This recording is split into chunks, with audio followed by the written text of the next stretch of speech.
السلام عليكم. اليوم موضوعنا عن Orthognathic surgery. As we know, this subject is very long, and in this lecture I will try to present the most important point and most common surgical procedure in this subject. In this lecture I will talk about what's the meaning of orthognathic surgery, indication, contraindication for the treatment, also the diagnosis and treatment planning, and then the common surgical procedure, mandibular surgical procedure and maxillary surgical procedure. Also, I will talk about the sequence of the treatment, retention, relapse, stability of the treatment, also the 3D surgical development, complication, and finally the post-operative care. In this part, I will talk about what's the meaning of orthognathic surgery, indication, contraindication, and then diagnosis and treatment planning. This item I will talk about in this part. First of all, what's the meaning of orthognathic surgery? Orthognathic surgery is the art and science of diagnosis, treatment planning, and execution of the treatment by combining both orthodontic and oral and maxillofacial surgery to correct musculoskeletal, dental-osseous, soft tissue deformity of the jaw, and associated structure. This is the definition of orthognathic surgery. So the orthognathic surgery treats dentofacial deformity. It is estimated about 2 to 3% of population have dentofacial deformity. So orthognathic surgery is a surgery to treat dentofacial deformity. The meaning of dentofacial deformity, as seen in this slide, is a deviation from normal facial proportion and dental relationship that is severe enough to handicap the patient. Handicap the patient by two ways. First, by jaw function and then by aesthetic. So it is deviation from normal proportion, facially and dentally. Jaw function is involved masticatory and speech, a problem. Rarely, extreme mouth occlusion make the patient impossible to eat, but the patient may embarrass to eat certain type of food, especially in public. Also, the speech problem may also indicate underlying skeletal pattern, but the main reason for the patient seeking both surgery and orthodontic treatment is the aesthetic, because aesthetic, this make a problem to the patient, social and psychological problem to the patient. So the main reason is the aesthetic that make the patient seeking for both surgical treatment and orthodontic treatment.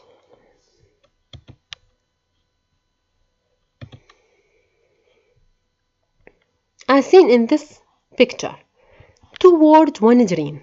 The meaning of this picture, 2 words and 1 dream. This means that orthognathic surgery needs cooperation between surgeon and between orthodontists, need interdisciplinary team. Both surgeon and orthodontist should interview the patient together, and also both they should put in their mind the patient chief complaint,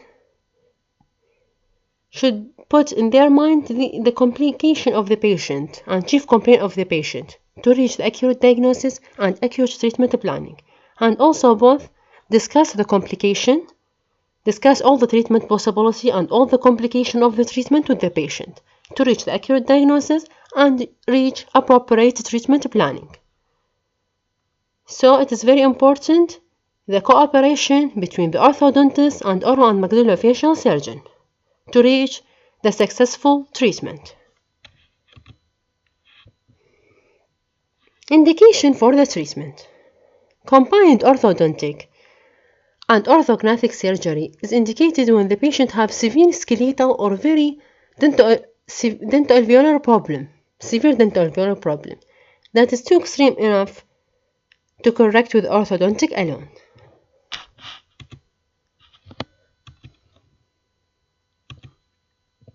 So, when we faced with the skeletal discrepancy, the clinician has 3 choices of the treatment when there is a skeletal discrepancy, there is a three choice of the treatment. Number 1, growth modification, then orthodontic camouflage, and finally combined orthodontic and orthognathic surgery. Growth modification. This is achieved in a growing patient, only in a growing patient. In childhood, growth modification, this involves treating with myofunctional appliance. The disadvantage of this growth modification that need cooperation of the patient. Patient to be cooperative to the treatment because need to wear the appliance at least 12 to 14 hours per day to reach or to achieve the result, and only the skeletal change, only limited skeletal change. This is the disadvantage of myofunctional appliance. For example, headgear, the use of the headgear for severe class 2, for severe class 2 skeletal pattern in children. This is the meaning of a growth modification. As seen in this picture, patient wearing the headgear to correct class 2. Another treatment option, orthodontic camouflage. When the growing is ceased and the patient is adult, the only non-surgical treatment is orthodontic camouflage. Orthodontic camouflage meaning correction of dental relationship with accepting the skeletal discrepancy. Meaning correct dental relationship as possible. But if this compromise the facial aesthetic, then we need combined orthodontic and orthognathic surgery. So the indication of combined orthodontic and orthognathic surgery is indicated in these cases. Patient with severe skeletal class 2, more occlusion, and patient severe skeletal class 3, more occlusion, as seen in this picture. Also, if there is any asymmetrical, skeletal asymmetry, as seen in this picture. Also, if there is a vertical discrepancy, vertical skeletal discrepancy, such as open bite or overbite, skeletal cause. This is the indication for combined orthodontic and orthognathic surgery. The contraindication of the treatment. Contraindication of the treatment, patient with systemic disease or local factor that affect the normal healing. Also, if the patient have compromised vascularity of the surgical region. Also, a non-complaint patient not need surgical treatment. Patient with poor oral hygiene. This is all the contraindication for combined orthodontic and orthognathic surgery.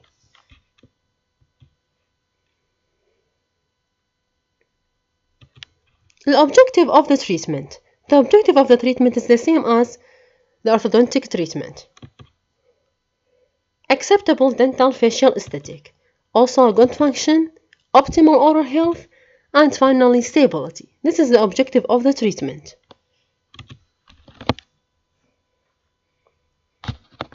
Then the diagnosis and treatment planning. Diagnosis and treatment planning is very important for combined orthodontic and orthognathic surgical procedure. This is follow the same as that used for the orthodontic treatment. To determine this achieved by taking appropriate history, clinical examination, and collection of appropriate diagnostic record. Before I talk about these, I will talk about the diagnosis and treatment planning in the past. In the past, diagnosis and treatment planning depend mainly on the hard tissue. This is meaning the dentition and the skeleton. The aim of the treatment to achieve perfect occlusion and ideal skeletal proportion. This is in the past. However, today, aware about the soft tissue. This is the key of the focus in the treatment today. On the soft tissue before the hard tissue, because previously or in the past, the aiming of the treatment, the hard tissue, dentition, and the facial skeleton. Nowadays, in the treatment, put in mind in the treatment planning or in the diagnosis the soft tissue proportion. Because the soft tissue we see, this is the first we see. This is determine the aesthetic result. Also, the soft tissue determines the limit of orthodontic treatment. It is not possible to create the same ideal dental and skeletal result in every case, as the outcome is strongly influenced by the surrounding soft tissue. So it is the soft tissue that determines the limit of the treatment, how the patient can adapt with it. This involves the pressure exerted by lip, cheek, tongue, also by the surrounding tissue, soft tissue, periodontal ligament of the teeth. So, as the result of the diagnosis should start with the soft tissue, analysis of the soft tissue, then followed by analysis of the hard tissue. In the theme of the planning called reverse engineering, the meaning of reverse engineering, that the clinician decide what has to be done to the hard tissue, dentition and facial skeleton to achieve appropriate soft tissue. This is the meaning of reverse engineering. Decide what to done to dentition and facial skeleton to achieve appropriate soft tissue outcome. Because soft tissue is the first we see. This provides the aesthetic to the patient. So it is very important in the diagnosis. Analysis the soft tissue first with the hard tissue, not the hard tissue only. So the diagnosis and treatment planning by appropriate history, clinical examination and collection of appropriate record. The history, the purpose of taking the history to determine the patient concern, patient motivation, expectation and psychological status, also the medical and dental history. Patient concern, the meaning of patient concern. We ask the patient why come to the clinic, why seek the surgery and orthodontic treatment, why. The concern of the patient either functional or aesthetic or both. Functional involve masticatory function and speech. Masticatory problem can also be treated by treating of combined ortho and orthognathic surgery, but the speech problem, there is no guarantee that treating the more occlusion treat the speech problem. So this needs advice from the speech therapist. Also another complaint or another concern of the patient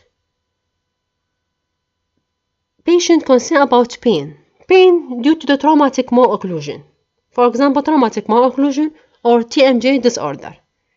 For those patients, traumatic overbite or traumatic occlusion can be treated by combined orthodontic and orthognathic surgery. But there is no guarantee that treating of the malocclusion treating the TMJ disorder. There is no guarantee. Pain can be reduced, but there is no guarantee. Another purpose of the history is the patient motivation, expectation, and psychological status. To know the patient, what's his expectation toward the treatment. Sometimes small number of the patients have unrealistic expectation about the treatment. That the treatment not only change their facial appearance, but also change their relation with the other. So these small number of the patient need psychiatric assistant to help them to cope with the treatment, to cope with expectation. Because also another number of the patient surprising from the treatment, surprising from the prolonged treatment, surprising from the result. So these need psychiatric treatment. If the patient reviews the treatment stopped, not achieved in the beginning. So this is taking the history. Also, from the history, we take the medical and dental history. Patient should be fit medically and dentally. Also, especially medically fit with general anesthesia if there is any abnormality, any systemic disease such as diabetic, bleeding disorder, renal dysfunction, cardiac problem, and other systemic problem that interfere with general anesthesia. So this need consultation before beginning the treatment. Clinician consultation.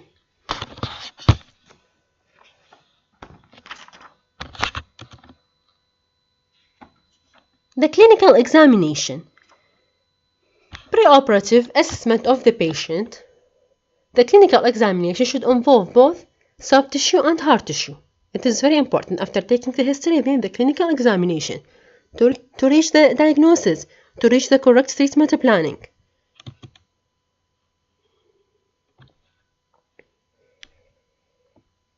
In the clinical examination, the aim of the treatment, the aim of the combined orthodontic and orthognathic surgery, not to make the patient beautiful, but to help the patient reach normal facial proportion as possible.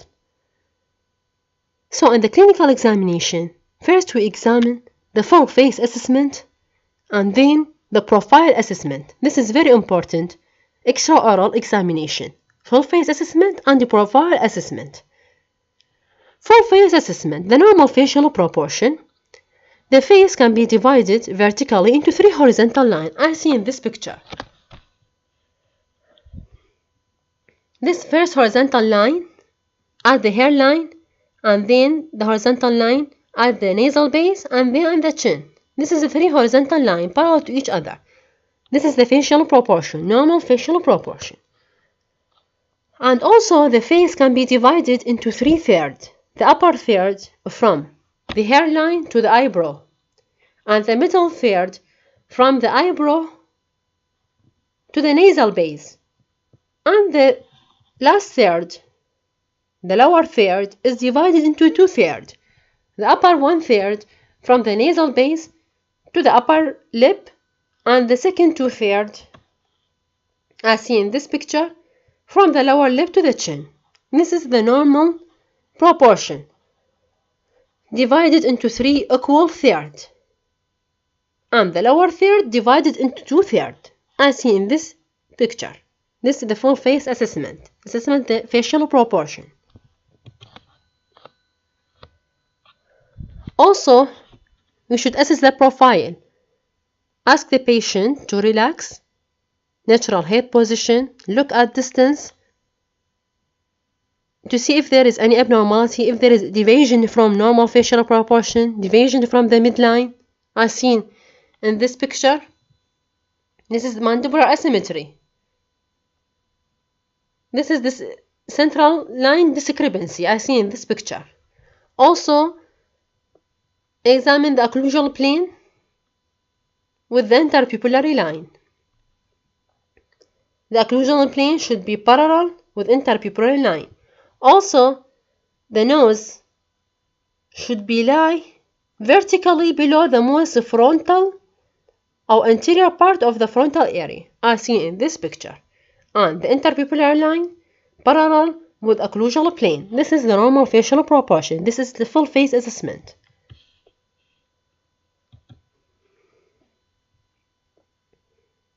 Also, the maxillary axis, the smile aesthetic. This is the most important feature, the relation of the lip and face. It is very important to see the central line if there is any shifting. Also, to ask the patient to smile and ask the patient in the relax to see the incisor relationship and the lip coverage.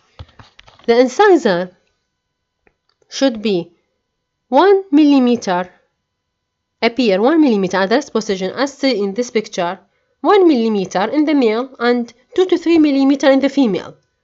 This appearance during the relax position. During smiling, full height of the incisor appear. This is the normal facial proportion. If there is any abnormality, there is excess gingiva, as seen in this picture. This is the gummy smile. This is the patient with gummy smile at rest. The full height of the incisor appear. During smiling, the excess gingiva appear. This is patient with gummy smile. When we notice that the patient with gummy smile, we should notice about the importance of etiological factor. We should know the etiology of this gummy smile, because gummy smile not always requires surgical treatment. So possible etiological cause of the gummy smile may be vertical discrepancy, maybe short lip, maybe localized dentoalveolar problem, or gingival overgrowth, or hyperactive lip muscle. This is all the etiological factor, or most of the etiological factor of the gummy smile. So it is important to know the etiology of this gummy smile, because not all the gummy smile need surgical treatment.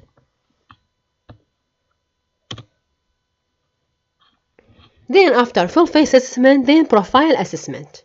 Assessment of the patient, profile assessment, as seen in this picture. Profile assessment. In the profile assessment, there is some of the most important angle should examine before treatment planning, before decide the treatment planning, in the diagnosis, in the clinical examination. The most important angle, labiomental angle, as seen in this picture. Labiomental angle is the angle between the lower lip and chin. This is the labiomental angle, as seen in this picture. This is by obtuse angle or acute angle. As seen in this picture, this is acute angle. As seen this acute angle. And this obtuse angle. Acute angle, when the patient has acute labiomental angle, when assess the profile, as seen in this picture. Patient with acute angle increase overjet. Overjet of this patient increased. Also, this patient class 2 malocclusion. While this patient, obtuse angle, there is anterior crossbite. Most of the patient has anterior crossbite. Anterior crossbite meaning class 3 malocclusion. This patient increase overjet. Overjet increase meaning class 2 malocclusion. But this patient anterior crossbite meaning class 3 malocclusion. This patient microgenia. Chin increase in size. This patient microgenia, reducing the size of the chin.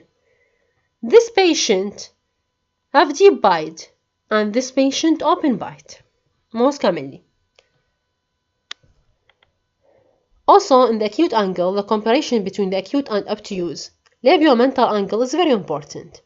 Also, these patients, lower incisor protrusion, protruded due to the microgenia. Mostly it is protruded. Also, vertical chin deficiency, as seen in this picture. This is vertical chin deficiency.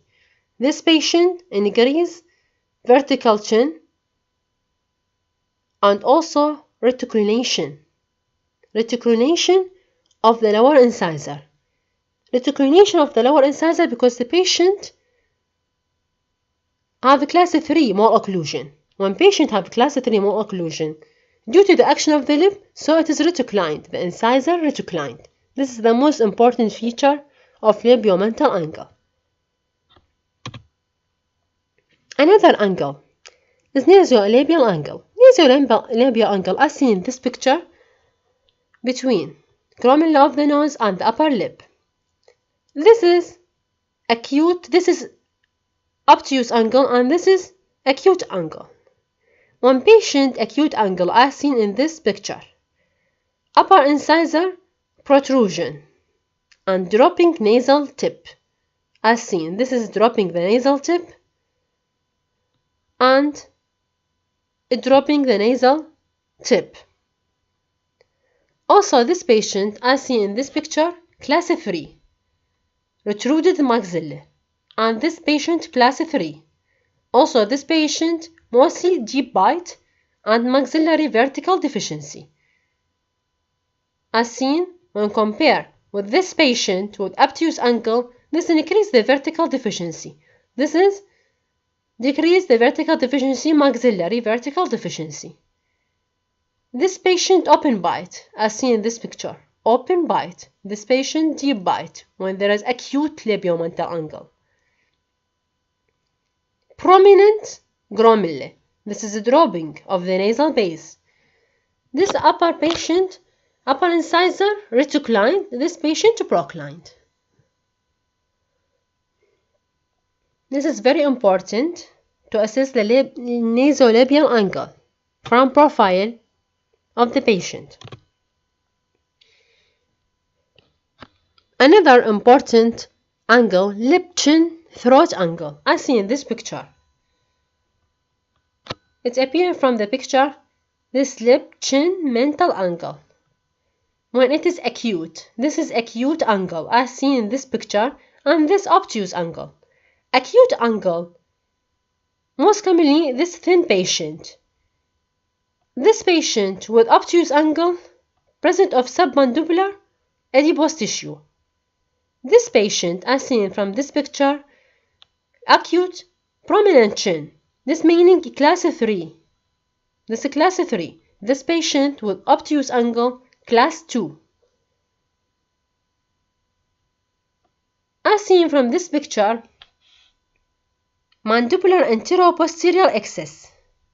As seen, this is the excess of the mandibular anterior-posterior. Mandibular anterior-posterior in this patient, deficiency. Deficient. But this excess and this class 3, this patient class 2. This is the main difference in a profile assessment. Will assess the lip-chin throat angle. This is the most important profile assessment, most important angle in the diagnosis. Also the angle of convexity. This is the normal profile, as seen in this picture. This is the normal profile. If there is any skeletal, class 2 or class 3, the profile convexity, the convex profile as seen in this picture, convexity, this meaning a class 2 skeletal pattern, and the concave profile or dish face, this meaning class 3, concavity meaning class 3 skeletal pattern, convexity meaning class 2 skeletal pattern. This is also assessment, assess it in the profile assessment during clinical examination extra-orally. Then we examine the TMJ. The presence of any sign and symptom of TMJ disorder must be also assessed, because if there's any sign or symptom should be treated before beginning of the treatment. Often, placing of the fixed appliance may reduce of the treatment, may reduce of the pain of the TMJ disorder.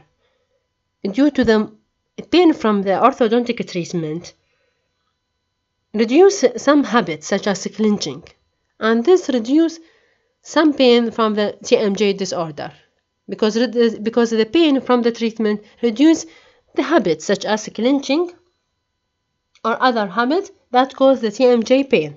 But there is no guarantee that treating with the combined ortho and orthognathic surgery treat the TMJ disorder. So if there is any sign or symptom of TMJ disorder, should be treated first before beginning the treatment, before beginning the combined treatment. Then the intra-oral assessment. The intra-oral assessment, we should examine all soft tissue, all the area intra-orally, all the teeth, all the surrounding soft tissue. If there is an abnormality, the relationship of the teeth with each other, if there is any crowding, all these should be assessed. Also, the incisor relationship. It is very important. As seen in this picture, incisor relationship or incisor tilting is very important to assess them in intra-oral assessment or intra-oral examination, because incisor teeth may tilt due to the skeletal abnormality, due to the underlying skeletal abnormality, to achieve good oral seal or optimal oral seal. This process called dental-alveolar compensation, as seen in the class 2 and class 3 skeletal pattern. As seen in this patient, class 3 and class 2. Patient with class 3 more occlusion. In this patient, we see that the lower incisor retroclined due to the action of the lip and upper incisor proclined due to the action of the tongue. This is to achieve the dentoalveolar compensation or to achieve the optimal oral seal. So, the incisor tilt to achieve the sealing orally by the action of the lip and action of the tongue. Also, patient with class 3 or class 2, this is the class 3. Patient with class 2. Class 2, we see that the patient proclined of the lower incisor. This is a proclined of the lower incisor is due to the action of the tongue in the class 2. So in the class 2, the dentoalveolar compensation, proclination of the lower incisor, and in the class 3, retroclination of the lower incisor and proclination of the upper incisor. This is the most important dentoalveolar compensation. So the aim of the treatment is to endo this compensation by the process called decompensation. This is very important.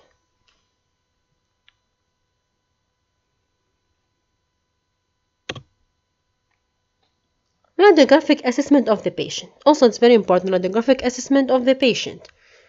The most important radiograph is OPG and cephalometric radiograph. Cephalometric radiograph, it's very important to study the relationship between the bone and hard tissue, between the hard tissue and soft tissue landmark. To see the relation, to study the relation between them. And if there is any abnormality, to detect any abnormality prior to the treatment. It is very important. Cephalometric radiograph is very important. To provide information about the cranium and cranium base. Also the mandible or maxilla, maxillary dentition, mandibular dentition. If there is any abnormality, this depends on the comparison between the normal data, depending on the age and the gender. If there is any to detect the abnormality before the treatment by this cephalometric assessment.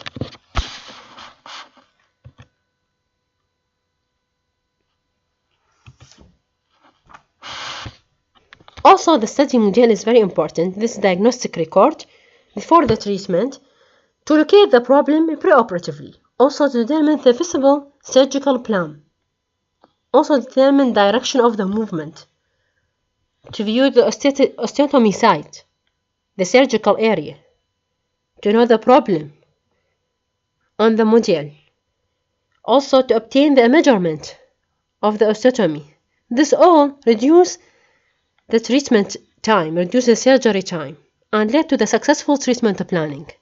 Give the idea preoperatively about all the surgical area and all the measurements preoperatively, and this reduce the time of the surgery and improve the accuracy of the treatment. Then, after gathering the information from the history, from the clinical examination, from radiographic examination, also diagnostic record, then the problem list, and then there is the discussion between the surgeon, between the orthodontist, and all these team, surgeon and orthodontist, interview the patient together and put in their mind the chief complaint to decide the treatment, decide diagnosis and the treatment, and then all discuss with the patient all the treatment possibility and all the complication should discuss the patient to reach the appropriate treatment planning as possible. إلى هنا انتهينا من الجزء الأول من محاضرة الأورثوغناثيك سيرجري. أتمنى استفادتم من عدها، وأي أحد يحب يحمل هذه المحاضرة موجودة على موقع سلايد شير باسم دكتورة سارة الخطيب، موضوع الأورثوغناثيك سيرجري، وإن شاء الله راح أكمل لكم هاي المحاضرة بالفيديوهات الجاية. أتمنى استفادتم منها وشكرا لحسن استماعكم.